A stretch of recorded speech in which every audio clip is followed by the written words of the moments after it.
Have you ever heard about an ancient civilization that rivaled Egypt and Mesopotamia, yet vanished without leaving a clear trace? The Indus Valley Civilization holds secrets that archaeologists are still struggling to unlock even today.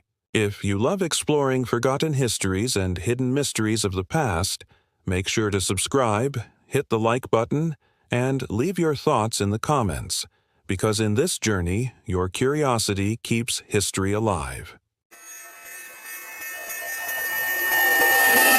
Long before the world had heard the names of Rome, Athens, or even Babylon, there was another civilization quietly rising beside the waters of a mighty river. It was not in Europe, nor in the deserts of Mesopotamia, but in the fertile plains of South Asia, where the Indus River flowed with life-giving power. Along its wide, meandering course, people began to gather, build, and dream. Out of this gentle beginning would emerge what we now call the Indus Valley Civilization, a culture so advanced and yet so mysterious that even today it leaves historians and archaeologists with more questions than answers. The land of the Indus was a gift of geography. To the north rose the Himalayas, crowned with eternal snow. To the west stretched the rugged hills of Baluchistan and Afghanistan. To the south lay the Arabian Sea. Between these landscapes, the Indus River carved its path, joined by tributaries that spread like veins across the plain. Each year, the river flooded, carrying silt and fresh water to nourish the soil. It was this natural rhythm, predictable, generous, dependable, that made human settlement not only possible, but prosperous. Around 3300 BCE, the earliest farming communities began to appear. They planted barley and wheat, domesticated animals, and built mud brick houses. These were modest beginnings, but the seeds of a great civilization were already taking root. Unlike nomadic hunters, these farmers stayed in one place. They learned to work together, to organize fields, to build the storage facilities for grain, and to maintain water channels. Slowly, village life became town life. Archaeologists have uncovered evidence of these early settlements at places such as Mehrgarh, one of the most important prehistoric sites in South Asia. Here, simple villages dotted the land, but within them we already see traces of sophistication, pottery painted with designs, beads crafted with care, and burials that suggest social and spiritual practices. These communities were not merely surviving, they were imagining, planning, and creating. From these beginnings, the civilization of the Indus Valley would blossom. By 2600 BCE, large cities like Harappa and Mohenjo-Daro began to emerge, unlike anything the world had seen before. But in this first episode, we pause at the threshold of their greatness, and instead look at how geography and culture set the stage for what was to come. What made the Indus Valley unique was not just its fertile land, but also its connections. The river itself was a natural highway, carrying people and goods from one settlement to another. Beyond the valley, mountain passes led into Central Asia, and coastal routes connected them with distant lands across the sea. Even at this early stage, the Indus people were not isolated. They were part of a wider world. The climate, too, played a role. Unlike the unpredictable flooding of the Nile or the violent rivers of Mesopotamia, the Indus offered a more stable environment. The seasonal monsoons brought rains that, while sometimes intense, were generally regular enough to support farming. With food security came stability, and with stability came the freedom to innovate. But what did life look like for these early settlers? Imagine walking into a small farming village around 3000 BCE. The houses, made of sun-dried bricks, stand in simple rows. The air smells of wet earth and cooking fires. Women grind grain with stone tools, while men tend to goats and oxen in small enclosures. Children chase one another between the huts, their laughter rising above the hum of daily chores.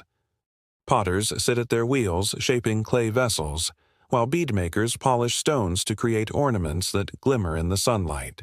Though simple, these communities were not without order. There were storage areas for surplus grain, suggesting that food was shared or controlled for the benefit of all. There were tools that show a standard of craftsmanship, hinting at early systems of trade and exchange, and in their art, on painted pots, carved seals, and ornaments, we catch glimpses of symbolic thought, of stories, of beliefs that gave shape to their lives. It is tempting to imagine leaders already at work in these villages, but evidence suggests something fascinating. The Indus people may have lived in relatively egalitarian societies. Unlike Mesopotamia or Egypt, where kings and temples dominated, the Indus Valley shows few signs of grand palaces or monuments. Instead, their energy seemed to flow into collective planning, into making communities livable, clean, and sustainable. This spirit of shared responsibility would later become one of the hallmarks of Harappa and Mohenjo-Daro. By around 2800 BCE, these early settlements were already experimenting with urban forms. Streets were aligned with care. Drainage channels appeared beside homes. Wells were dug for water.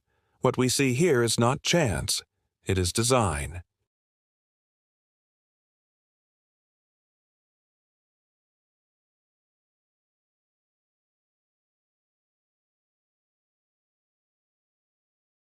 It is humbling to realize that thousands of years ago in these humble villages, people were already experimenting with written expression, seeking ways to record and communicate across time. Another remarkable feature of the early Indus communities was their connection to the natural world. The bull, for example, appears again and again in their art, perhaps symbolizing strength or fertility. Trees and plants are depicted with care, suggesting a spiritual respect for the environment that sustained them. Even the rivers themselves may have held sacred meaning, flowing as lifelines through the heart of their civilization. As we close this first episode, we stand at a threshold. The villagers of the early Indus Valley could not have known that their modest settlements would soon transform into sprawling cities with thousands of inhabitants, organized streets, and technological marvels unmatched in the ancient world. They could not have known that millennia later, their story would still puzzle and inspire us.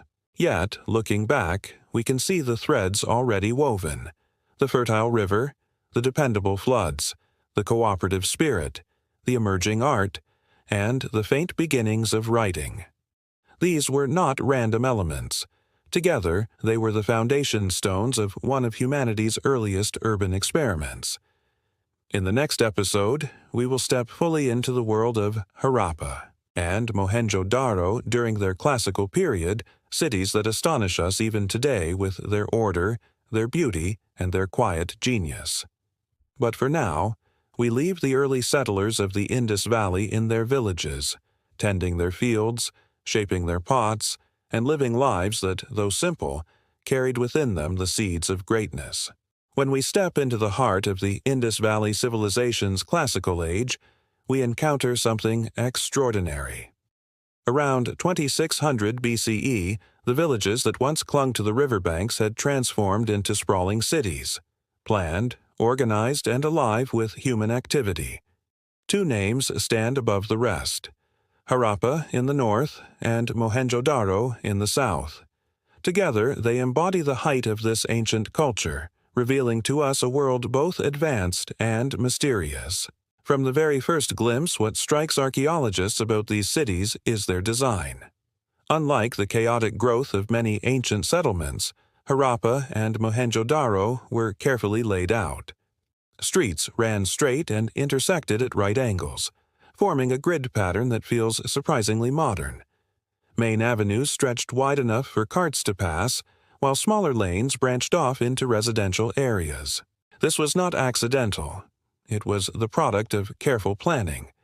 In a sense, the Indus people were the first great urban planners in history. The houses themselves tell us about the daily lives of their inhabitants. Built from baked bricks, they were sturdy and uniform in style.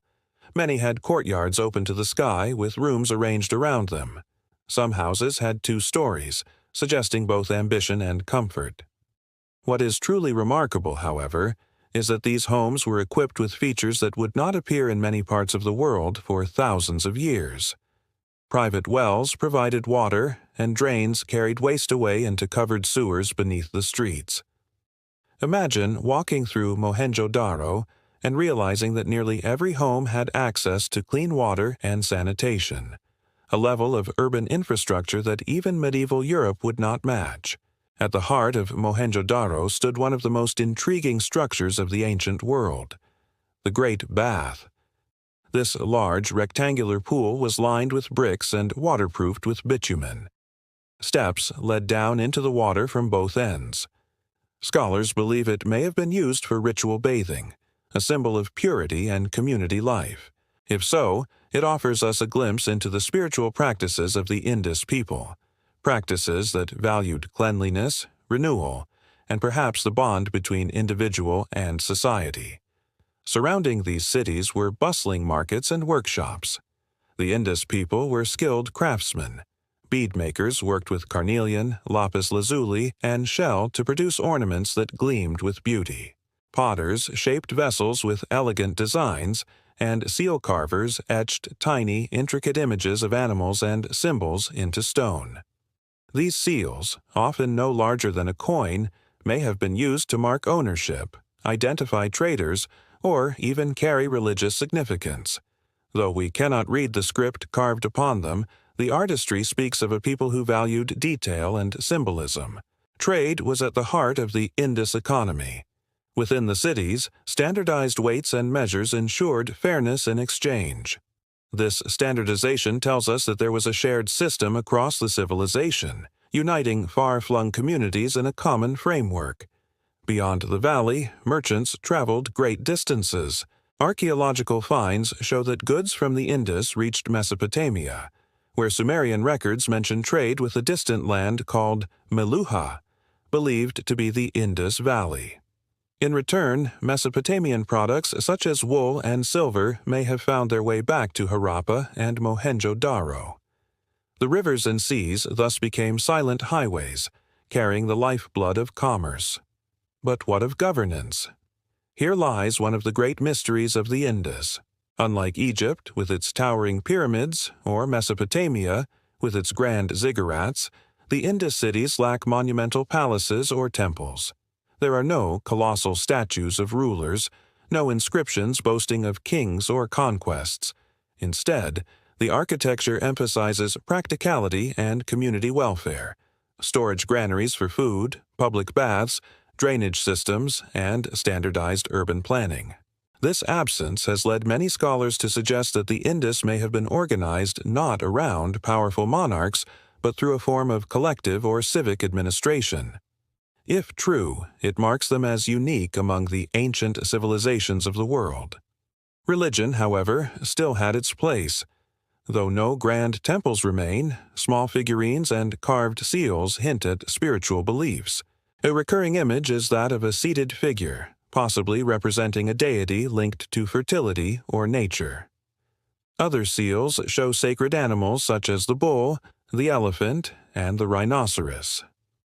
Some scholars see in these early motifs the distant roots of traditions that would later shape South Asia, though much remains speculative. Walking through Harappa or Mohenjo-Daro during their peak would have been an awe-inspiring experience. Imagine wide streets filled with traders calling out their wares, carts drawn by oxen carrying grain or pottery, and children running between houses with clay toys in their hands.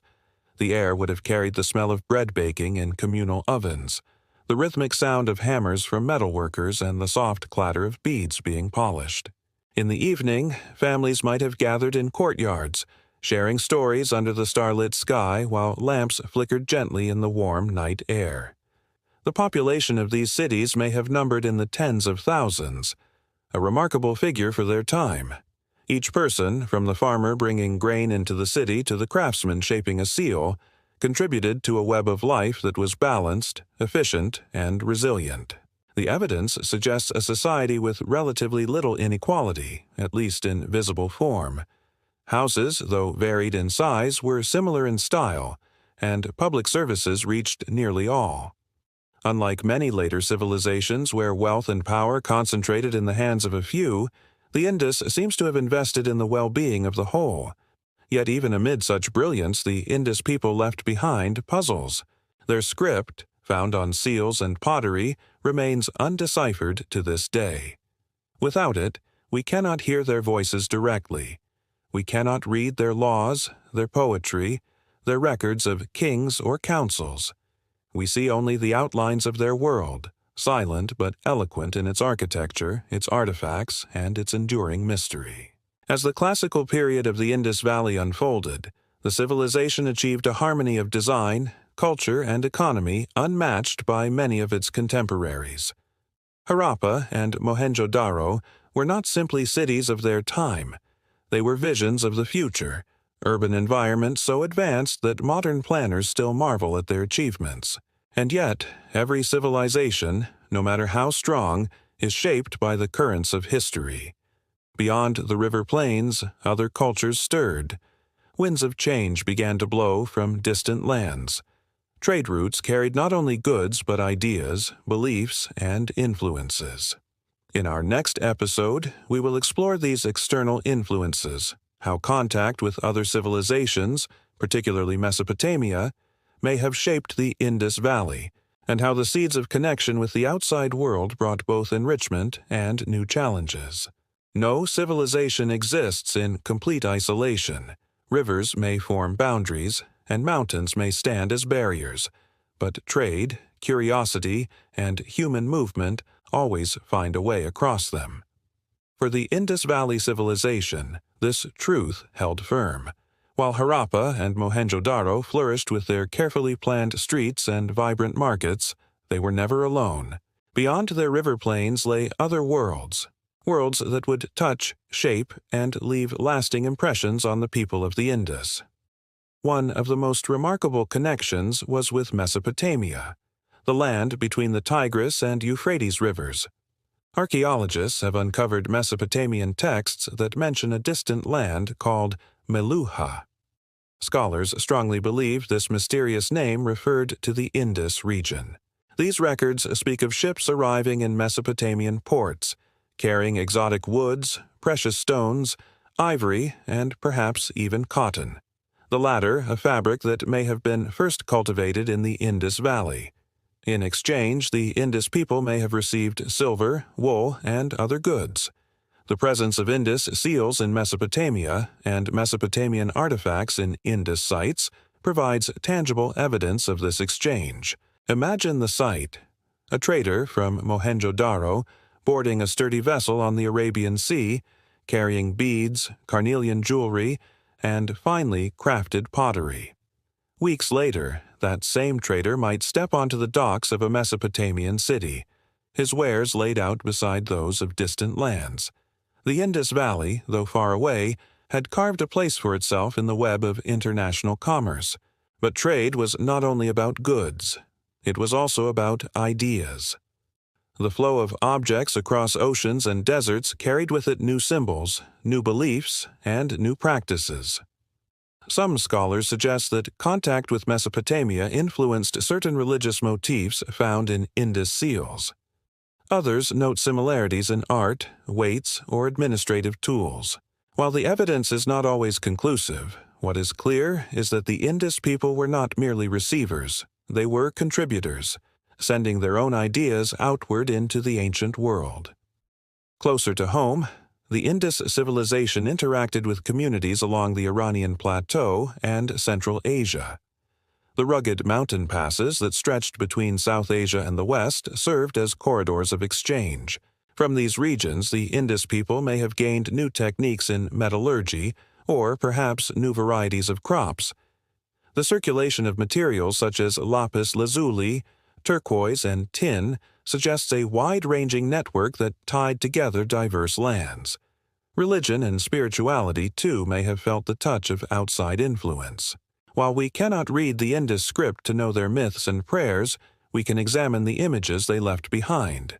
Seals showing horned animals, sacred trees, or a seated figure surrounded by animals hint at religious ideas that may have been shared, or at least resonant, with other cultures of the time. The Great Bath of Mohenjo-Daro, possibly used for ritual cleansing, has echoes in later South Asian traditions that emphasize purity and renewal. Was this practice wholly original or shaped in part by contact with neighbors? The answer remains elusive, but the question reminds us of how interconnected ancient cultures could be. Even in technology, the Indus did not stand apart. Their mastery of baked brick construction, for instance, may have inspired or been inspired by building techniques from nearby regions. Likewise, their standardized weights resemble systems found in other ancient civilizations, suggesting either shared ideas or mutual influence. To the modern eye, it is astonishing to see such precision, cubes of stone carved to exact sizes, ensuring fairness in trade across hundreds of miles.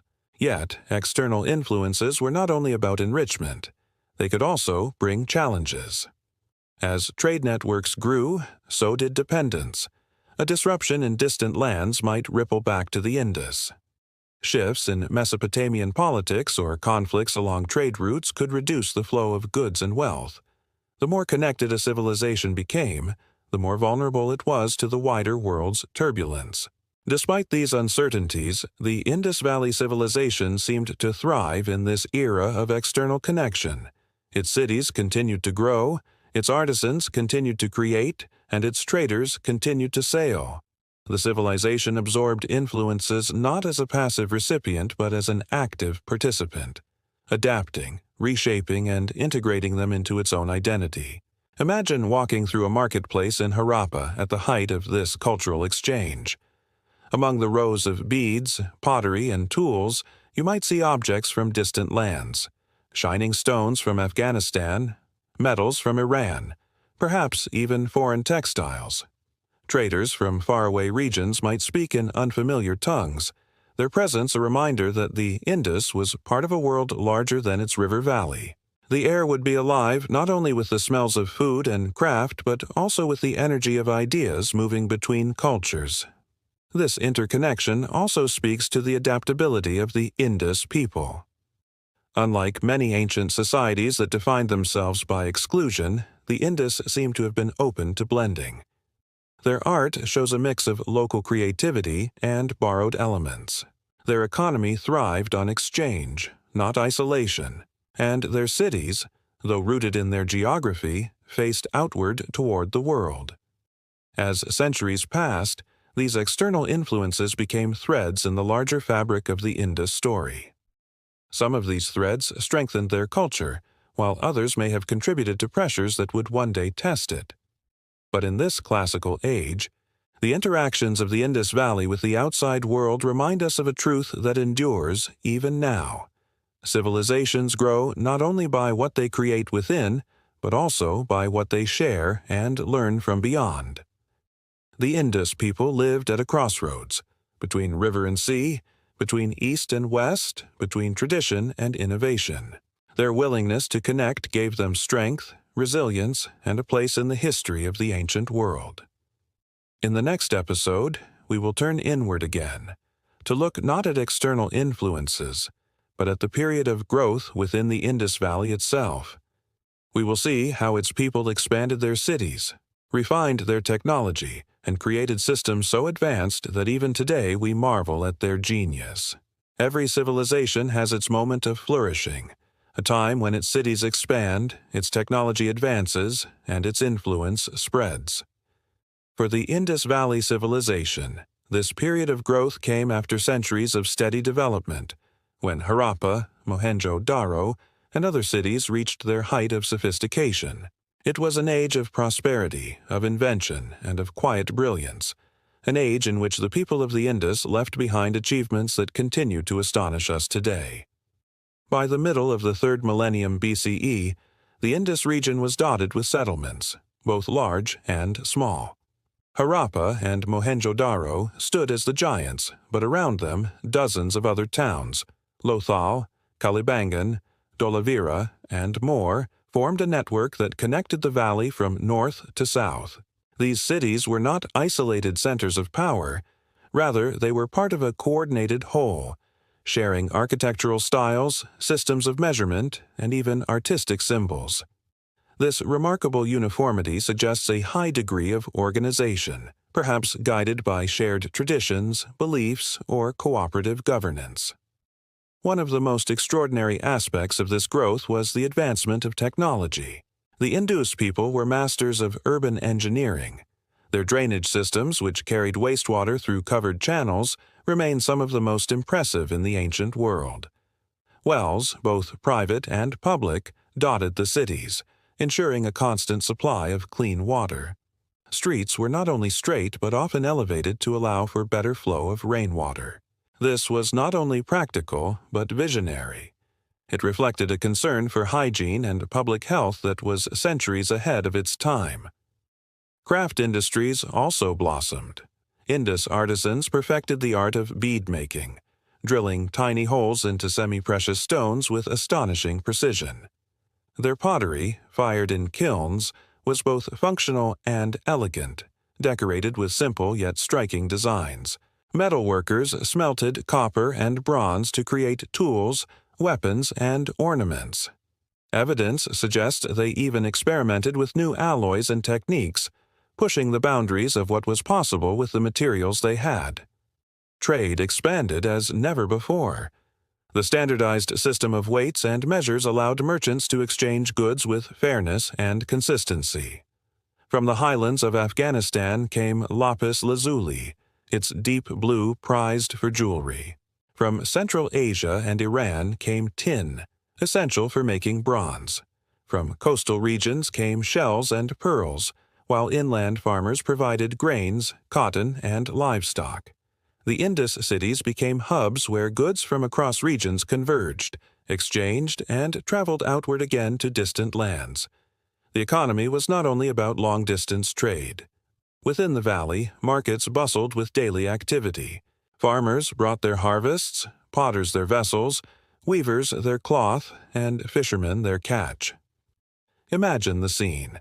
In a busy square of Mohenjo-Daro, a woman selects beads for a necklace, a merchant weighs grain on carefully balanced stone cubes, and children laugh as they play with clay toy carts modeled after the ones passing on the street. But perhaps the most striking achievement of this period was in urban design and social organization. Unlike many ancient civilizations that displayed wealth through grand monuments or royal palaces, the Indus people seem to have invested their energy in the collective good. Large granaries stored surplus grain, ensuring food security for the population. Public baths and communal spaces pointed to a society that valued cleanliness and shared rituals. Houses, though differing in size, were relatively similar in style, suggesting less disparity between rich and poor than in other ancient cultures. This sense of balance extended into their governance, though it remains mysterious. The absence of kings or rulers in the archaeological record has led many to believe that the Indus civilization may have been guided by councils or assemblies, rather than monarchs. If so, it would mark a rare experiment in collective administration in the ancient world. While we cannot be certain, what we see in the cities, uniformity, cooperation, and practical design, reflects a system that prioritized the needs of many over the glory of a few. Spiritual life also thrived during this age of growth. Seals and figurines show images of animals, sacred trees, and possibly deities. One recurring figure appears seated in a yogic posture, surrounded by animals, perhaps an early expression of reverence for nature and life. Fertility symbols suggest that the cycles of growth, harvest, and renewal were central to their worldview. The Great Bath at Mohenjo-Daro, likely used for ritual cleansing, reminds us that spirituality was deeply tied to water, purity, and community. Education and communication may also have advanced, though much remains hidden from us. The Indus script, with its hundreds of unique symbols, appears on seals, pottery, and tablets. While undeciphered, it shows a consistent system of writing that likely recorded names, transactions, or religious ideas. Imagine the possibilities: merchants marking their goods, officials keeping records, families inscribing symbols of protection. Each small mark is a whisper from the past, a voice we long to hear but cannot yet fully understand. In this flourishing period, the Indus civilization also played an important role in the broader history of the world. Their cotton textiles, for example, may have been among the earliest in history, influencing clothing and trade in regions far beyond South Asia. Their city planning laid foundations for urban design that resonate even today. Their trade networks helped weave together the ancient economies of Asia and the Middle East, making them key players in a global story that was just beginning to unfold. Walking through the streets of Mohenjo-Daro at its height, you would have felt the pulse of this thriving civilization. The air filled with the sound of merchants bargaining, artisans shaping their craft, children playing in alleyways, and the rhythmic beat of life in a city of tens of thousands.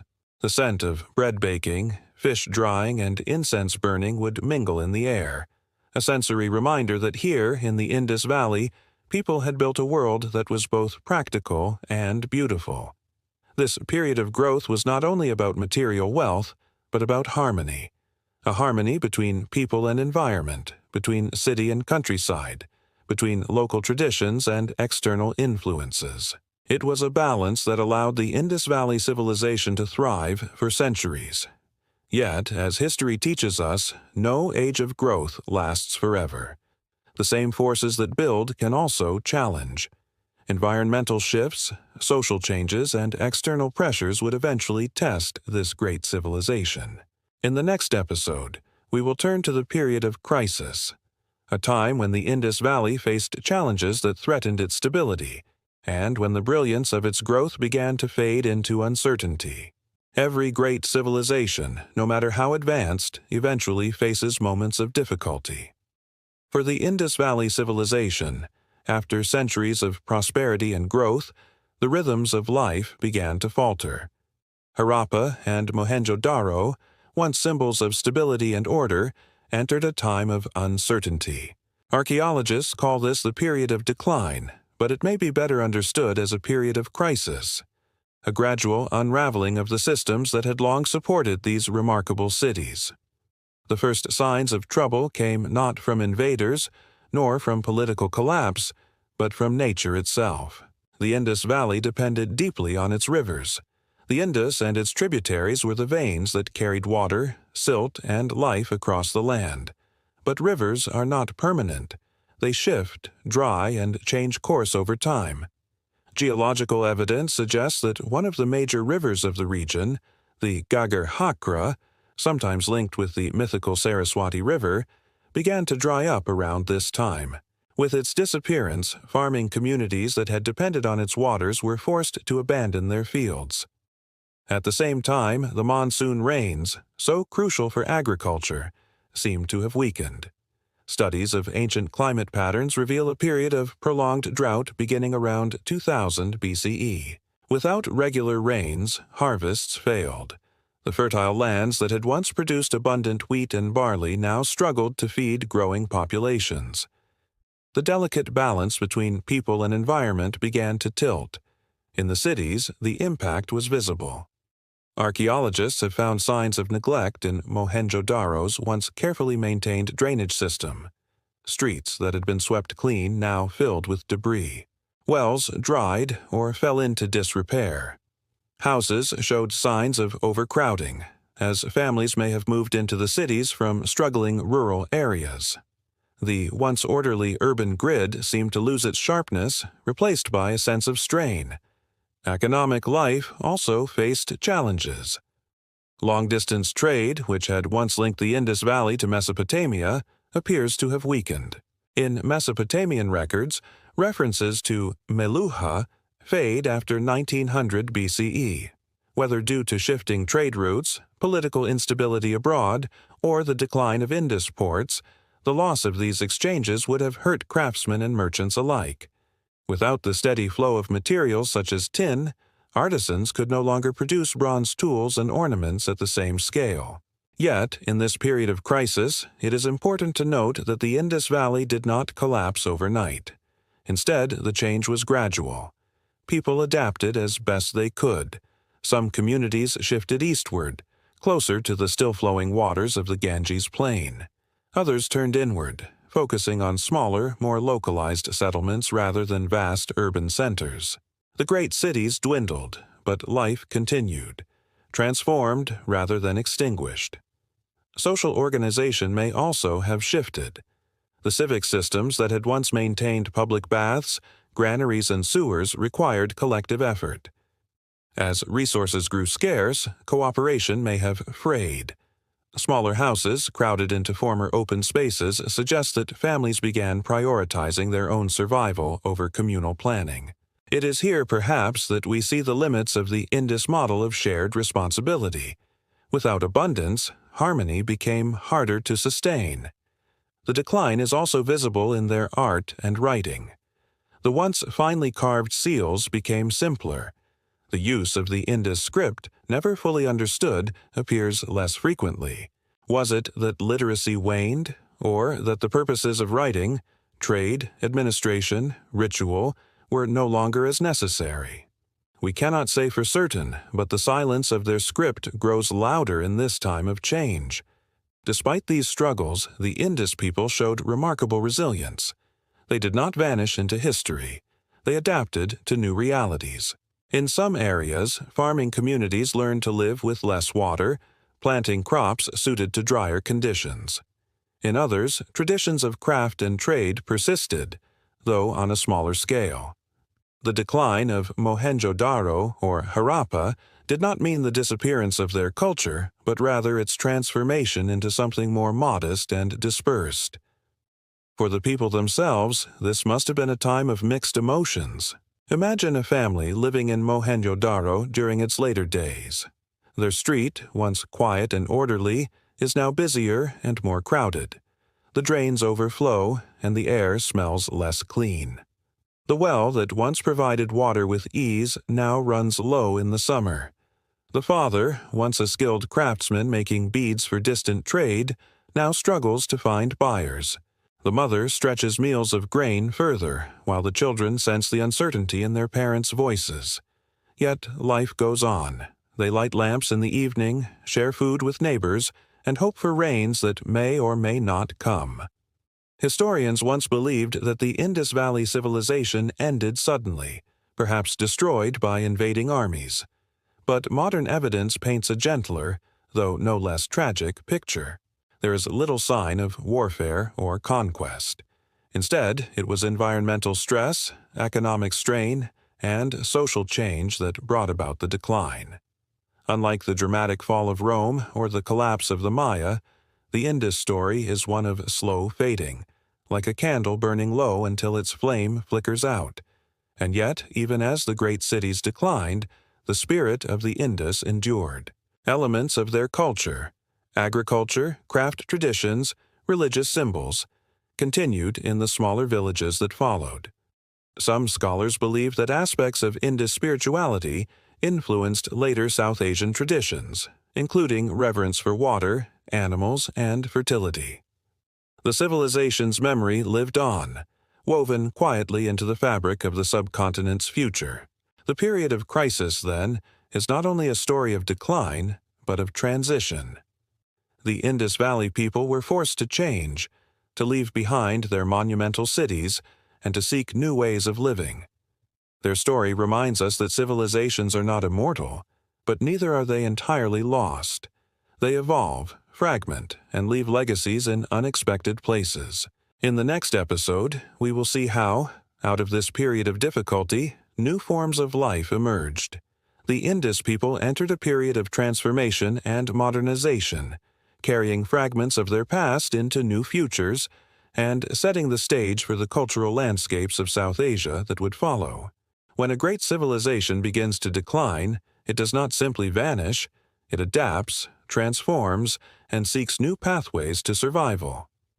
For the people of the Indus Valley Civilization, the centuries following the crisis were not only a time of hardship, but also of innovation. It was in this period of transition, often described as the time of modernization, that communities reshaped themselves, forging ways of life that would echo far into the cultural history of South Asia. The Indus people had always been skilled at adaptation. They had once built cities with astonishing precision, aligning streets with the stars and designing drainage that rivaled modern systems. In their time of difficulty, these skills were not abandoned, but redirected. Instead of building massive urban centers like Mohenjo-Daro and Harappa, smaller towns and villages became the new centers of life. These settlements required creativity to sustain smaller, more independent communities, and the Indus people proved themselves capable of this transformation. One of the most important aspects of this modernization was agricultural innovation. With rivers drying and monsoons weakening, farmers needed new techniques. Evidence suggests that crops once dominant in the Indus, such as barley and wheat, were supplemented or even replaced by more drought-resistant varieties, including millet and rice. Farming methods shifted toward managing limited water supplies more carefully. The people learned to adapt to new landscapes, settling closer to reliable water sources in the east, particularly in the fertile plains along the Ganges. This shift eastward was more than geographical. It was cultural. By moving into new regions, the Indus communities encountered different environments, soils, and even new groups of people. Out of this meeting of traditions, a fresh cultural mosaic began to form. What had once been the highly uniform urban culture of the Indus Valley now grew more diverse, shaped by local conditions and innovations. Craftsmanship also entered a new phase. In earlier centuries, artisans had produced goods for wide-reaching trade networks that extended as far as Mesopotamia. Now, with long-distance exchange weakened, crafts became more localized. Pottery styles changed, seals became simpler, and jewelry reflected new tastes. Yet even in their modest scale, these crafts reveal creativity. The beadmakers of the late Indus period, for instance, continued to use carnelian and steatite, though their patterns grew less intricate. This suggests that while international trade faltered, domestic exchange networks remained active. Religion and spiritual life may have undergone transformations as well. Earlier traditions had emphasized fertility symbols, sacred animals, and the ritual use of water, as seen in the Great Bath of Mohenjo-Daro. In this later period, these ideas did not disappear, they evolved. Figurines of mother goddesses and depictions of bulls, elephants, and other sacred creatures remained common. Some scholars suggest that these practices formed the roots of later South Asian spiritual traditions, blending with the evolving cultures of the region. In this way, the Indus people carried their identity forward, even as their cities crumbled. Language, too, may have shifted. The Indus script, never fully deciphered, appears less often in archaeological records from this period. Its silence does not mean the people stopped communicating. It may mean that writing itself was replaced by other methods, or that new languages rose alongside incoming or neighboring groups. Some researchers propose that elements of the Indus tongue influenced early Indo-Aryan languages, weaving threads of continuity through the region's speech. Perhaps the most striking aspect of this modernization was its quiet resilience. Unlike civilizations that responded to crisis with warfare or monumental rebuilding, the Indus people chose gradual adaptation. Instead of fortresses or armies, they relied on smaller-scale organization and flexible ways of living. This strategy may not have preserved their great cities, but it ensured that their descendants continued to survive and flourish in new settings. To imagine life in this time, picture a family living not in Mohenjo-Daro, but in a modest village along the Ganges plain. Their home is built of mud brick, simpler than the fine houses of the old cities, but comfortable and well-suited to the climate. In the fields nearby, the father and his sons cultivate millet, a crop better able to withstand uncertain rains. The mother tends a small herd of goats, trading milk with neighbors. At night, they gather around a small clay lamp, telling stories of their ancestors who once lived in great cities with wide streets and stone baths. For the children, these tales are both inspiring and distant, memories of a golden age, but not the reality of their everyday life. This vision reminds us that modernization does not always mean progress in a straight line. For the Indus people, modernization meant finding stability in simplicity. It meant letting go of the grandeur of their urban achievements in favor of sustainability and survival. This, too, is a kind of wisdom, a recognition that adaptation is more valuable than holding on to a failing system. Archaeological discoveries give us glimpses of this shift. In sites like Lothal and Rakhigarhi, we see evidence of changing trade patterns and smaller-scale industry.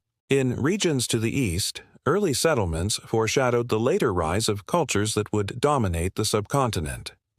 The Indus Valley may no longer have been the grand center it once was, but its influence quietly stretched into the roots of future civilizations. The modernization of the Indus Valley is often overshadowed by its earlier brilliance. The world remembers Mohenjo-Daro, streets, and Harappa, seals, more vividly than the humble villages that came after. Yet this period is crucial, for it demonstrates how a civilization survives not only in its monuments, but in its adaptability, traditions, and people. Without this resilience, the memory of the Indus might have ended entirely. Instead, its spirit endured, passed down through the generations that followed. As centuries turned, the Indus legacy became part of the wider cultural fabric of South Asia. Agricultural methods, spiritual symbols, and patterns of settlement all carried echoes of this modernization period. While the great cities fell silent, their lessons lived on.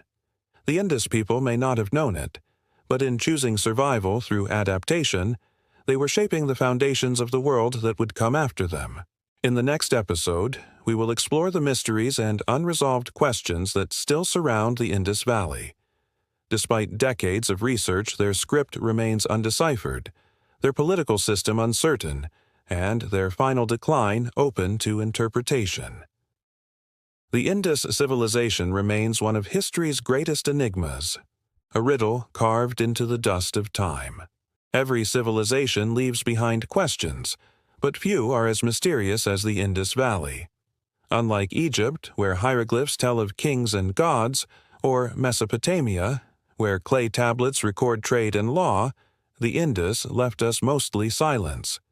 Their script, etched onto seals and pottery, has never been fully deciphered. Their rulers, if they had them, are invisible. Their stories, songs, and beliefs are hidden behind undecoded signs. This absence has puzzled scholars for more than a century. Excavations at Harappa and Mohenjo-Daro have given us bricks, jewelry, pottery, toys, and tools, but no clear narrative. We do not know the names of their leaders, nor the titles of their gods. We do not know whether they were ruled by kings, councils, or communities. Unlike the pyramids of Egypt or the ziggurats of Mesopotamia, the Indus left behind no grand temples or palaces. Instead, we are left with questions that whisper through the ruins. One of the greatest mysteries is the Indus script. Found on small seals, tablets, and pottery shards, it is composed of symbols, some resembling animals, others abstract shapes. The average inscription is only a handful of characters long, too short to give us clear patterns for translation. Without a Rosetta Stone to compare it against, the script remains locked. Some scholars believe it represents a full written language. Others argue it may have been a system of symbols used for trade or ritual rather than speech.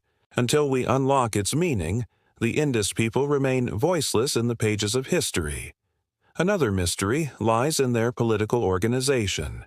In most ancient civilizations, we find clear evidence of centralized power. The kings of Mesopotamia, the pharaohs of Egypt, the emperors of China. But in the Indus Valley, no royal tombs, monuments, or statues have been found. Instead, the cities seem designed with equality in mind. Houses, though varied in size, were relatively uniform. Streets followed a consistent grid pattern, as if planned collectively rather than ordered by a monarch. Could it be that the Indus people lived under a system of shared governance, perhaps councils of elders or city assemblies? If so, they may have been one of the earliest examples of a decentralized civilization. Religion is another realm of uncertainty. The Great Bath of Mohenjo-Daro suggests rituals of cleansing or initiation, but no grand temples dominate the landscape. Figurines of women, possibly mother goddesses, hint at fertility worship. Carvings of bulls, elephants, and the famous Proto-Shiva figure suggest sacred animals and early forms of divine representation. Some scholars even connect these symbols to later Hindu traditions, suggesting continuity across millennia. Yet we cannot be certain. Our interpretations remain shadows cast upon stone. Trade and communication form yet another enigma. Archaeological finds confirm that the Indus people traded with Mesopotamia and perhaps even with distant lands. Indus seals have been found in the ruins of Sumer, while Mesopotamian records mention a place called Meluha, believed to refer to the Indus region. But how far did their ships travel? Did their merchants sail along the Arabian coast, or did they venture farther into unknown waters? The extent of their reach remains unclear, adding yet another veil of mystery. The decline of the Indus civilization is perhaps the most haunting of all questions. Why did the great cities fall silent? Several theories exist. Climate change may have weakened the monsoons, drying rivers and crippling agriculture. Shifts in the course of the Indus and Saraswati rivers may have stranded settlements far from water. Some suggest natural disasters, earthquakes, floods, or epidemics, undermined the population. Others propose invasions, perhaps by Indo-Aryan groups moving into the subcontinent. Yet no single answer fits all the evidence. The truth may lie in a combination: environmental stress, resource shortages, and cultural transformation. To walk through the ruins today is to feel this silence deeply. Imagine standing in the streets of Mohenjo-Daro. The houses are empty, the drains dry. The citadel, once bustling with people, now echoes only with the wind. The Great Bath lies still, its bricks cracked but enduring. You sense the presence of thousands of lives once lived here: children laughing, artisans shaping beads, traders weighing grain, but their voices are gone. All that remains are traces, fragments, and unanswered questions. The mystery of the Indus is also a reminder of history's fragility. So much depends on what survives. In Egypt, stone monuments preserved memory. In Mesopotamia, baked clay tablets endured. But in the Indus, many records may have been made of perishable materials: wood, cloth, palm leaves that have long since decayed. Without those records, we are left piecing together meaning from fragments. What we do know is tantalizing, but what we do not know is vast. And yet, this very mystery adds to the Indus Valley's allure. People are drawn to what they cannot fully explain. The undeciphered script invites endless attempts at decoding. The absence of kings fuels imagination about alternative societies. The unanswered question of their collapse sparks debates across generations of scholars. The Indus remains one of history's great puzzles, a story half told, waiting for discovery. Perhaps, in the future, new findings will lift the veil. A buried archive may emerge, filled with longer texts. A breakthrough in computational analysis may reveal patterns in the script. Climate studies may confirm the precise conditions of their decline. Until then, the mystery remains alive, keeping the Indus forever in the twilight between known and unknown. The period of mystery reminds us that history is not just about answers, but about the enduring questions that shape our understanding of the past. The Indus people, though silent, continue to speak through their ruins, not in words, but in the puzzles they left behind. Their silence is not emptiness, but an invitation, calling us to listen closer, to look deeper, and to wonder. In the next episode, we will explore the daily life of the Indus people, how they ate, worked, played, and celebrated. For beyond their mysteries, it is their humanity that connects us most strongly across the centuries. To truly understand the Indus Valley, we must step away from the citadels and the grand debates about kings or gods. Instead, let us walk quietly into the narrow streets, through the rows of brick houses, and into the lives of the people who lived there. For behind every seal, every shard of pottery, and every bead of jewelry was a human hand, shaping a life not so different from ours. Imagine the morning in Mohenjo-Daro or Harappa. The sun rises over the flat rooftops, casting soft light across the city. In the courtyards, women grind grain into flour with stone tools, their rhythmic movements echoing across the lanes. The smell of freshly baked bread drifts from clay ovens. Children, rubbing sleep from their eyes, chase one another through the alleys, their laughter mixing with the calls of merchants beginning their day. Food formed the heartbeat of daily life. The fertile Indus plain provided wheat, barley, sesame, and peas, while cattle, sheep, and goats offered milk and meat. Farmers, working in fields just beyond the city walls, tended crops watered by the great river. In the markets, traders exchanged baskets of grain for beads, copper tools, or fine pottery. Fish from the river, dates from the groves, and honey gathered from wild hives brought variety to the table. Meals were simple but nourishing, reflecting the deep connection between the people and their land. Clothing, though perishable and rarely preserved, can be imagined from figurines and spindle whorls found in the ruins. Men often wore simple robes or loincloths, while women draped themselves in long cloths, pinned or tied elegantly. Both genders adorned themselves with ornaments, beads of carnelian, shells, faience, and semi-precious stones. Skilled artisans crafted necklaces, bangles, and earrings that still dazzle us today when displayed in museums. Personal decoration was not a luxury but a part of daily identity, showing pride in appearance and artistry. Inside the homes, daily routines unfolded in spaces surprisingly familiar. Houses were built of baked bricks, many with multiple rooms, staircases, and even private wells. Some had bathrooms connected to the city's advanced drainage system, making sanitation a part of everyday comfort. Courtyards served as centers of activity, where families cooked, worked, and gathered. In the evenings, oil lamps lit the rooms, their gentle glow creating warmth against the night. Children's lives, too, were filled with joy and learning. Archaeologists have uncovered tiny clay toys, carts with wheels, animal figurines, and even whistles shaped like birds. Small gaming pieces hint at board games that may have been played in leisure hours. Education likely happened at home or in community spaces, passed down through stories, skills, and traditions. Children grew up watching their elders weave cloth, carve seals, shape pottery, and count goods for trade. Through play and imitation, they absorbed the rhythm of Indus life. Work was diverse, shaped by craft and necessity. Farmers and herders formed the backbone of survival, but artisans gave beauty and value to daily existence. Bead makers drilled tiny holes through hard stones with astonishing precision. Potters shaped vessels that balanced function with elegance, their designs simple yet harmonious.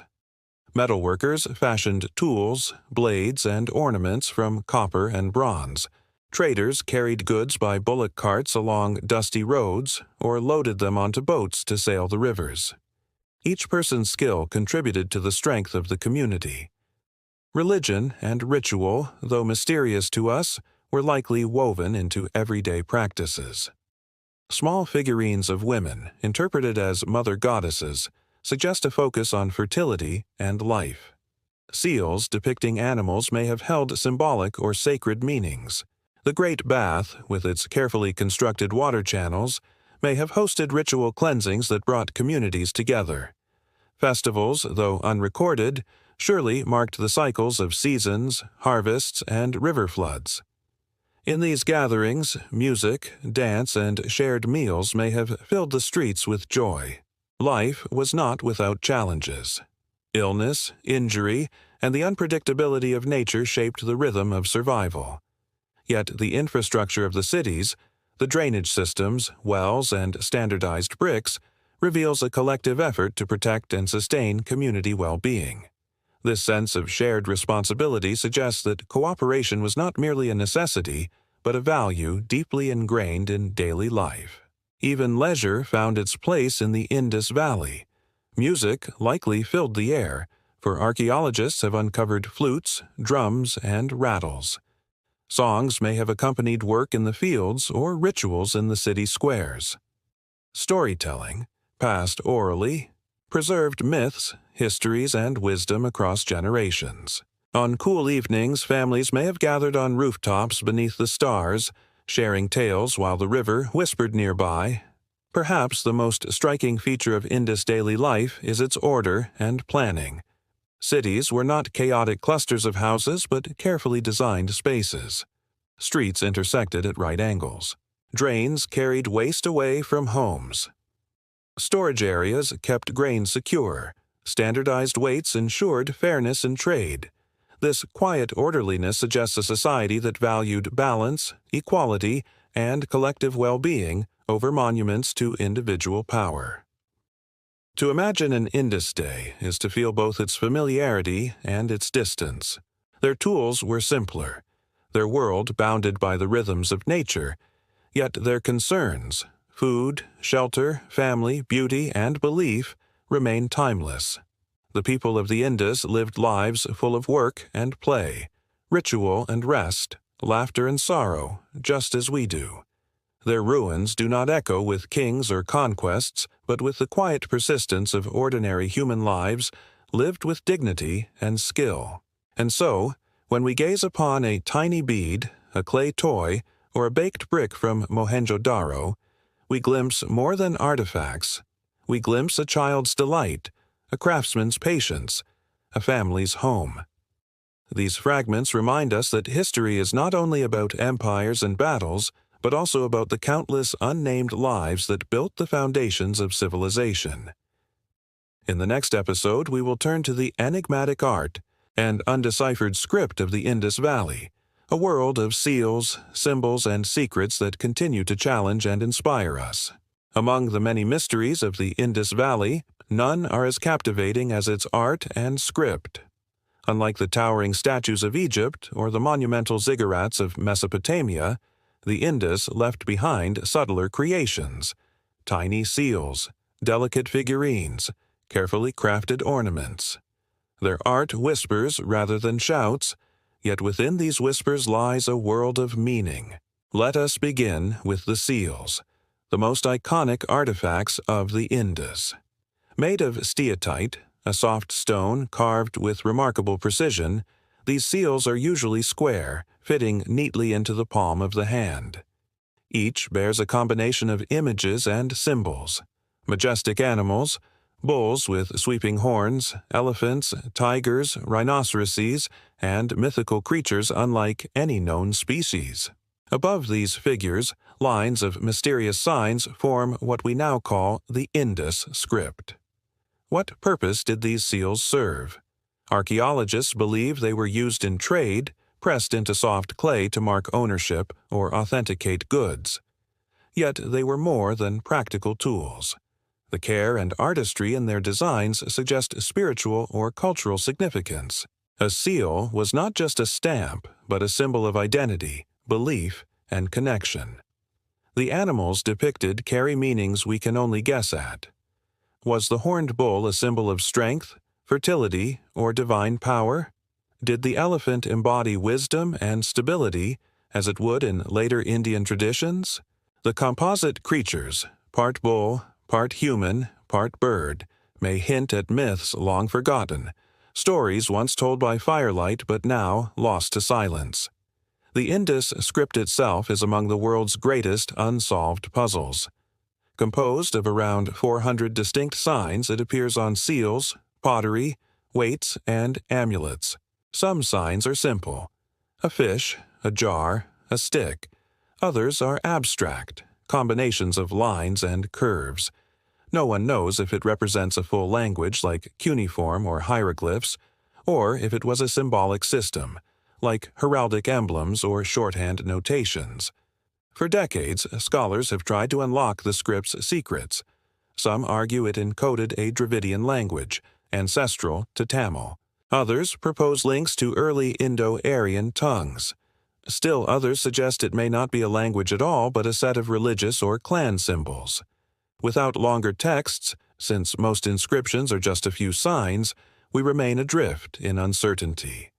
The silence of the Indus script frustrates yet fascinates, reminding us that history holds its secrets close. Beyond seals and script, the art of the Indus speaks through figurines. Small terracotta statues of women, often with elaborate headdresses and ornaments, are thought to represent fertility goddesses. They emphasize life, abundance, and continuity, universal themes of human existence. Male figurines, less common, depict animals, musicians, or perhaps guardians.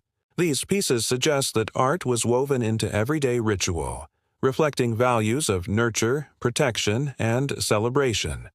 Ornaments, too, reveal a refined aesthetic.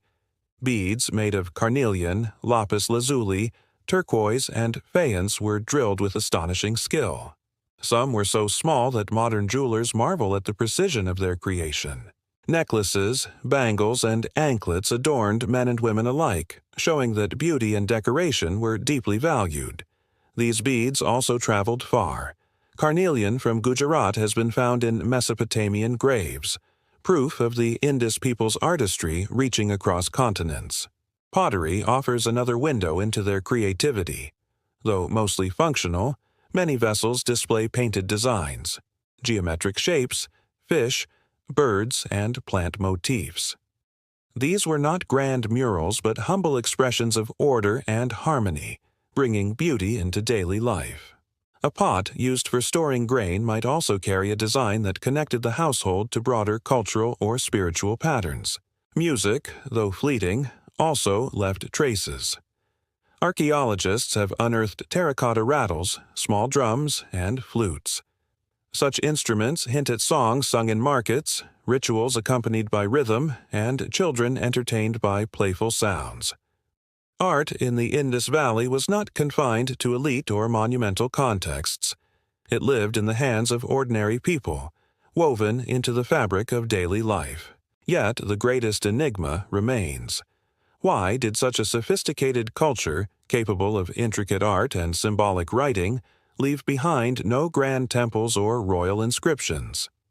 Unlike Egypt's pharaohs or Mesopotamia's kings, the Indus seems to have avoided monuments of ego.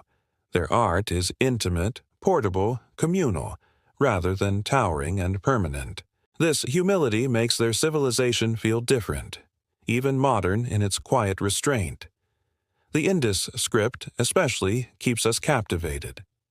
Imagine if one day a longer text were discovered, a tablet, a scroll, a mural, something that unlocked the key. It could rewrite history, revealing their myths, their laws, their songs. Until then, the tiny signs carved into stone remain a riddle. Each seal we study is both a window and a wall, offering a glimpse of meaning but blocking full understanding. The art and script of the Indus remind us of the fragility of cultural memory. A civilization can flourish for centuries, build cities, trade across seas, and craft beauty. And yet, if its language falls silent, much of its story disappears. We are left to reconstruct lives from fragments, to guess at gods from figurines, to imagine songs from flutes that no longer play. But perhaps there is beauty in this mystery. The silence invites us to look closer, to respect the fragments, to let imagination meet archaeology. The seals, figurines, beads, and symbols whisper of a people who valued harmony, identity, and creativity. They remind us that art is not always about monuments. It can also live in the small, the delicate, the everyday. As we leave behind the world of seals and symbols, we prepare to face one of the most profound questions of the Indus story: how such a flourishing civilization declined and disappeared. In the next episode, we will explore the theories, debates, and mysteries surrounding the fall of the Indus Valley Civilization. Every great civilization has a story of rise and fall. The Indus Valley Civilization, with its grand cities, refined art, and mysterious script, was no exception. Yet, unlike the dramatic collapses of Rome or the sudden conquest of the Aztecs, the end of the Indus was subtle, almost quiet. Cities emptied, trade routes faded, traditions shifted. What happened remains one of the greatest puzzles in world history. Let us retrace the evidence. Around 1900 BCE, signs of decline began to appear. The carefully planned streets of Mohenjo-Daro grew neglected. The uniform weights and measures that once bound trade into order lost consistency. Seals and script became rarer, pottery less refined. By 1700 BCE, the great cities were largely abandoned, their once bustling streets silent, their baths and wells left dry. One explanation points to climate change. Geological studies suggest that the monsoon patterns, which had nourished the fertile plains of the Indus for centuries, began to weaken. Rivers shrank, and farmlands dried. The Saraswati River, a mighty waterway mentioned in later Indian texts, may have dwindled into seasonal streams. Without reliable water, agriculture faltered, and populations dispersed in search of new livelihoods. Another theory emphasizes tectonic shifts. The subcontinent sits upon restless plates, and earthquakes could have altered river courses. If the Indus River changed its path, entire urban centers dependent on its flow would have suffered. Fields once fertile may have turned barren in a single generation. Some scholars point to environmental degradation. A civilization so dependent on agriculture might have exhausted its soil through over-farming. Deforestation for bricks and fuel could have reduced rainfall and worsened drought. Human choices, as much as natural forces, may have played a role in their decline, but natural causes alone cannot explain the cultural silence that followed. There is evidence of migration and cultural transformation. Around the same period, Indo-Aryan-speaking groups were moving into the subcontinent from the northwest. Whether they came as invaders, traders, or gradual settlers is debated. Some historians once imagined a violent conquest, the Aryan invasion. But modern research favors a more complex picture, migration and assimilation rather than sudden destruction. Archaeological layers do not reveal widespread violence or burning, as in fallen cities elsewhere. Instead, they reveal continuity. People remained, but their ways changed. The grand uniformity of the Indus gave way to regional cultures, smaller villages, and new traditions. The civilization did not vanish. It transformed, its legacy absorbed into the emerging cultures of South Asia. Yet the mystery endures.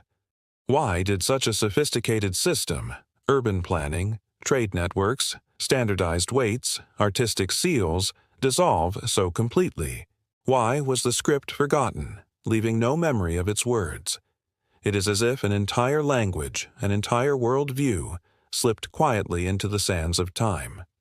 To imagine the decline is to picture a city like Mohenjo-Daro at dusk. The great bath stands still, its water reflecting a pale sky. The streets, once alive with merchants and children, are quieter now. A potter leaves his kiln unused. A beadmaker sets down his drill. A scribe carves his last seal. Families gather, uncertain of the future, preparing to leave the city their ancestors built. They carry with them not monuments of stone, but memories, stories, and traditions that will find new life elsewhere. The legacy of the Indus did not vanish completely. Elements of its culture echo through time. The emphasis on cleanliness and bathing may have influenced later Hindu rituals. Agricultural techniques, craft traditions, and even urban layouts left their mark. The sacredness of rivers in Indian culture may trace back to this era, when life and survival depended so deeply on their waters. Modern excavations continue to expand our understanding. New sites reveal smaller settlements, suggesting a shift from urban centers to rural living. Satellite studies trace ancient riverbeds, offering clues to environmental changes. And the dream remains. that one day the Indus script will be deciphered, unlocking the voices of this lost world. The decline of the Indus is not just a historical mystery, it is a mirror. It shows us how fragile even the most advanced societies can be when faced with environmental shifts, economic disruptions, or cultural transitions. It reminds us that civilization is not guaranteed, that harmony between people and nature is delicate. And yet there is hope in the story, too. The people of the Indus did not simply vanish, they adapted. They moved, they merged, they reimagined their lives. Their descendants carried pieces of their culture into the future, blending them into the rich mosaic of South Asia. In this sense, the Indus lives on, not as ruins alone, but as a foundation upon which later histories were built. Today, when we walk among the ruins of Harappa or Mohenjo-Daro, we are struck by both loss and wonder. Loss, because so much remains unknown: their words, their gods, their songs. Wonder, because from what we do know, we see a people who valued order, beauty, and connection. They remind us that greatness is not only in monuments, but in the rhythms of daily life, in shared water, in crafted beads, in the quiet dignity of communal living. The Indus Valley Civilization, one of humanity's first great experiments in urban life, leaves us with questions that may never be fully answered. But perhaps that is fitting. Mystery keeps history alive, drawing us back to look again, to listen closely, to imagine more deeply. Their silence becomes an invitation for us to search, to learn, and to remember. And so the story closes, not with conquest or fire, but with transformation. The Indus Valley Civilization remains one of the most intriguing chapters in our shared human journey, a civilization that rose with water, flourished in harmony, and faded into whispers carried by the wind. And that was just one chapter in the story of the Indus Valley Civilization, a world that continues to surprise us with its silent mysteries. What do you think was the greatest achievement of Harappa and Mohenjo-Daro? Share your thoughts in the comments, give this video a like if you enjoyed it, and don't forget to subscribe so you won't miss the next episode in our journey through forgotten history.